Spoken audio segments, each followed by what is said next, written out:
আমরা এখন এমন এক যুগে আছি যখন এআই আমাদের হয়ে কোড লিখে দিচ্ছে। আমরা কখনো ক্লড কোড ইউজ করতেছি, কখনো কার্সর ইউজ করতেছি, কখনো ইন্টিগ্রেভিটি বা এই ধরনের এআই টুলগুলো ব্যবহার করতেছি। আজকে কথা বলবো ভাইব কোডিং বা এজেন্টিক কোডিংয়ের সময় আমরা যে কমন ভুলগুলো করে থাকি এবং এজেন্টিক কোডিংয়ের সময় আমাদের যেই জিনিসগুলো মাথায় রাখা উচিত এ বিষয়ে কিছু কথা বলবো।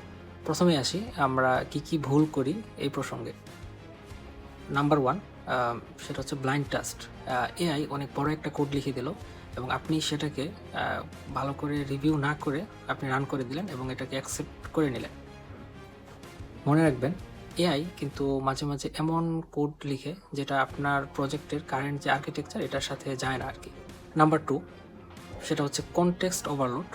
আমরা মাঝে মাঝে এআইকে অনেক বেশি ফাইল কনটেক্সট হিসাবে দিয়ে ফেলি, তখন এআই কনফিউজড হয়ে যায় এবং হচ্ছে ভুলভাল লজিক লিখে। Number 3, security risk.